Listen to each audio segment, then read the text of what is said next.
Lalu pemirsa pertanyaannya, bagaimana Amerika Serikat yang diprediksi akan mendominasi pertemuan forum ekonomi di Davos, Swiss, termasuk kebijakan Amerika yang banyak mempengaruhi keputusan Davos. Kita akan bahas bersama dengan pengamat hubungan internasional Suzy Sudarman.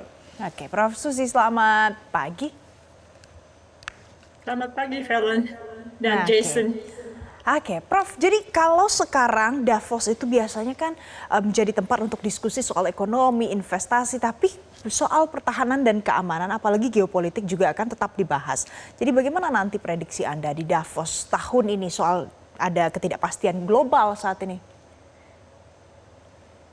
Secara universal, defense itu nomor satu. Jadi kalau misalnya persoalan perdagangan, itu ada istilahnya, uh, trade follows the flag. Jadi flag yang lebih utama. Jadi kalau misalnya sekarang kembali kepada masalah pertahanan, itu memang sudah jadi pegangan mereka yang super kapitalistik ya.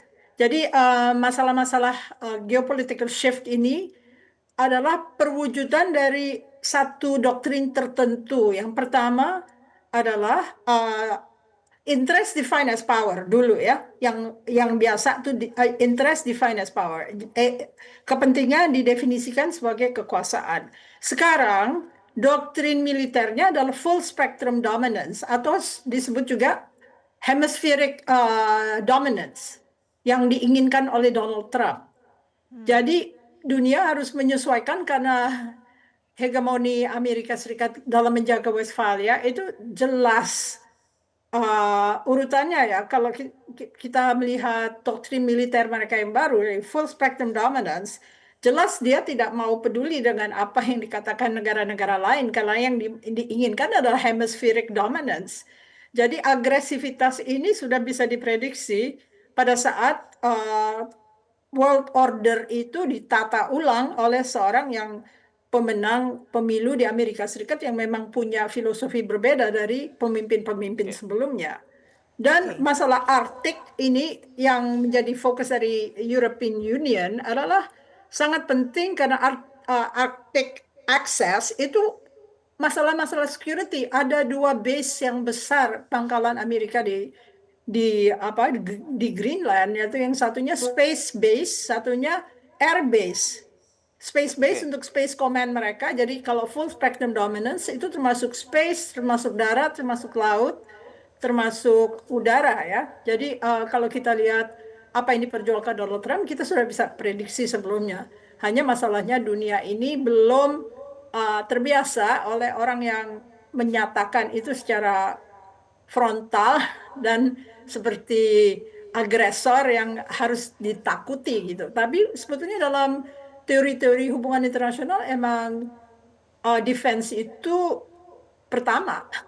Oke. Sesudah itu diikuti oleh perdagangan. Jadi kalau misalnya ada isu tentang apa yang disebut Praxis Project, yaitu proyeknya Peter Thiel yang tadinya mau membeli Greenland tapi ditolak, lalu dia menggunakan tentara Amerika untuk nantinya merebut Greenland, itu sudah jelas bahwa ini hanya kalau bagian trade-nya adalah sesudah tindakan militer. Jadi yang diserukan di luar adalah mereka mencoba membuat Freedom City, Praxis Project dari Peter Thiel dan kawan-kawan yang ahli teknologi.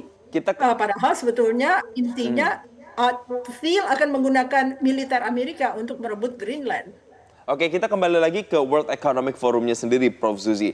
Di tengah apa yang terjadi belakangan, Trump menarik Amerika dari berbagai organisasi internasional, mengancam akan meningkatkan tarif ke sejumlah negara di Eropa, itu yang spesifik soal ekonomi. Kemudian soal geopolitik terkait dengan penahanan Presiden Venezuela dan yang lainnya. Bagaimana forum ini nantinya bisa menghasilkan banyak sekali kebijakan-kebijakan yang bisa mengatasi masalah-masalah atau gonjang-ganjing tersebut yang berpengaruh terhadap berbagai negara di seluruh dunia, Prof. Suzy? Ya, Trump akan menekankan sebetulnya kalau saya lihat ya, menekankan bahwa dia dominan. Jadi semuanya harus takut kepada dia dan harus takluk kepada dia. Jadi kapitulasi dari negara-negara di dunia, apapun pandangan mereka, dia tidak peduli. Hanya masalahnya kalau di dalam negeri Amerika Serikat terjadi perubahan, nah baru ada perubahan. Tapi kalau dunia bersuara, tidak akan didengar. Yang akan dilakukan adalah sesuai apa yang dikehendaki. Dan itu sudah menjadi doktrin militer mereka ya, bahwa hemispheric dominance itu menjadi satu isu yang akan dikibarkan di mana-mana. Jadi yang lain harap maklum lah, gitu lah. Kecuali kalau nanti rakyat Amerika benar-benar sudah sakit hati dengan Donald Trump atas tindakan-tindakannya, dia akan merubah voting patterns di Amerika sehingga akhirnya terjadi perubahan dunia. Itu tergantung lagi kepada warga negara Amerika, apa yang akan mereka lakukan. Jadi World Economic Forum hanya mendengarkan petua-petua dari domineering personality, yaitu Donald Trump sendiri. Oke, jadi mungkin World Economic Forum mungkin bisa jadi salah satu wadah untuk mendengarkan dan banyak yang menyampaikan sesuatu, tapi mungkin tidak ada kebijakan yang spesifik bisa mengatasi apa yang sudah dilakukan Donald Trump. Tapi Prof. Suzy, Indonesia datang ke sana, bagaimana harusnya Indonesia nanti bisa bertindak terkait dengan, ini kan ada kebijakan luar negeri nanti yang juga akan berpengaruh pada kebijakan Donald Trump. Saya mengikuti Pak Martin Natalegawa. Jadi sebetulnya softly tentang bebas aktif, tetapi kita oportunis gitu. Melihat mana peluang yang tersedia, lalu kita merebut peluang tersebut. Bukan dengan memusuhi atau mengimbangi seperti dikatakan bahwa oleh Amerika bahwa if you're not with us, you're against us. Jadi ini sangat rawan sekali. Jadi kalau misalnya kita ingin melakukan sesuatu ya opportunism ala Martin Natalegawa, tetapi di dalam negeri dibereskan karena investasi nggak mungkin datang kalau Indonesia masih uninvestable seperti dikatakan oleh petinggi Exxon di Venezuela ya. If it's uninvestable, you're not gonna be selling anything. Nah itu ya yang menjadi kunci. Apakah kita investable apa tidak?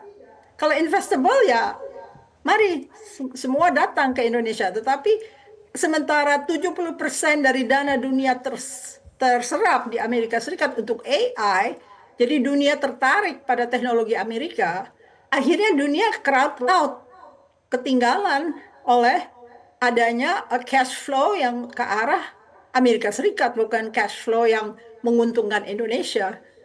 Vietnam juga akan merugi gitu kalau dilihat dari cash flow yang terjadi sekarang. Jadi yang menjadi primadona di Amerika adalah orang-orang teknologi seperti Bezos, Thiel, Zuckerberg, Bill Gates. Nah itu yang akan dijual oleh Amerika. Nah pertanyaannya adalah stock exchange-nya percaya ini bubble apa bukan? Jadi dalam forum-forum ini mungkin nanti pertarungannya antara keinginan Amerika untuk full spectrum dominance atau hemispheric dominance melawan technological wizard dari Amerika Serikat yang semua menginginkan.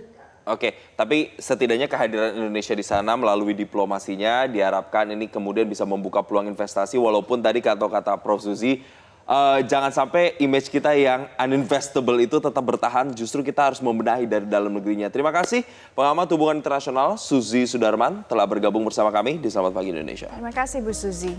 Jelajahi cara baru mendapatkan informasi. Download Metro TV Extend sekarang.